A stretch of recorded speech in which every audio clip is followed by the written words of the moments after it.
बागवान साथियों, आज हम बात करने वाले हैं एचएमओ स्प्रे ऑयल की, जिसको हम हॉर्टिकल्चर मिनरल ऑयल भी कहते हैं।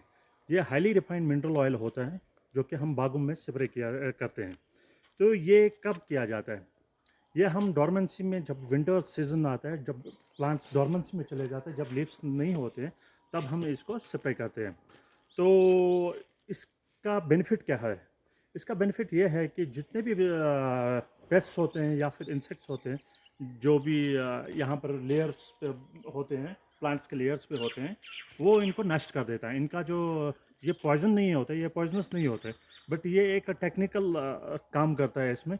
इसमें क्या करता है, ये एक अपनी परत बना लेता है प्लांट्स के ऊपर से, जिससे उनका जो स्पोर्स वगैरह होते हैं या एग्स होते हैं या इंसेक्ट्स के होते हैं, वो उनका दम घुट जाता है, वो मर जाते हैं। तो इसका जो है ये विंटरिंग जो पेस्ट होते हैं उनमें ज़्यादा काम आता है, मतलब उनको वो नष्ट कर देता है। ये इसका काम क्या होता है, इसको ये किन कौन से पेस्ट को कंट्रोल करता है, जैसे कि एफिड्स हो गया, स्केल इंसेक्ट्स हो गया, बाइट्स बग्स हो गया, माइट्स हो गया, या वाइट फ्लाइज के जो एग्स होते हैं उनको ये नष्ट कर देता है। ये कौन से पेड़ों में हम कॉमनली स्प्रे करते हैं, जैसे कि एप्पल में होता है, पियर में होता है, पीच में होता है, प्लम में होता है, सिट्रस फ्रूट्स में होते हैं, या फिर बाकी जो फ्रूट प्लांट्स जो होते हैं उनमें हम यूज़ करते हैं। चलो आप इसकी डोसेज की बात करते हैं। डोसेज जो होता है इसका, जो डोरमेंसी में हम स्प्रे करते हैं, उसका 2 to 3% सोल्यूशन होता है। जैसे कि हम यूज़ करते हैं 20 to 30 ml पर 1 लीटर ऑफ वाटर, उसमें हम मिलाते हैं।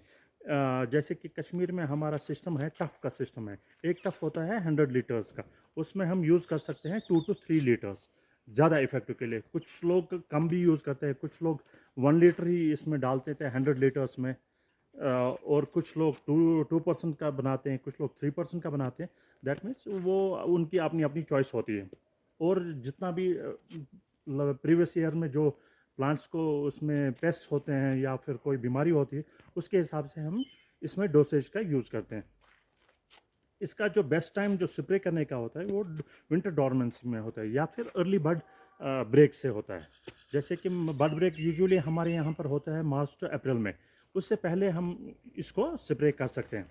इसके एडवांटेज क्या है? ये एक इको फ्रेंडली होता है, ये पॉइजनस नहीं होता है, क्योंकि ये इसे टेक्निकल काम करता है, न कि पॉइजनस काम करता है। ये इसलिए इको फ्रेंडली होता है। एंड नेक्स्ट जो होता है, ये फ्लावरिंग के दौरान हमें इसको अवॉइड करना चाहिए। फ्लावरिंग के टाइम पे क्या करता है कि अगर फ्लावरिंग के दौरान हम इसको स्प्रे करेंगे तो जो कि फ्लावरिंग में हमारे जो हनी बीज वगैरह होते हैं, जो एक दूसरे से पॉलिनेशन में हमें हेल्प करते हैं, उस समय वो उनको डैमेज हो सकता है, या फिर उसमें अगर लेयर बन जाएगी तो फिर हमारा फ्लावरिंग जो होता है, फ्रूट सेट अच्छा नहीं बनता है।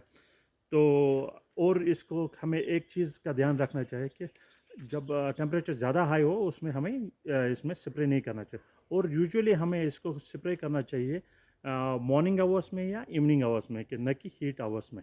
Thank you so much.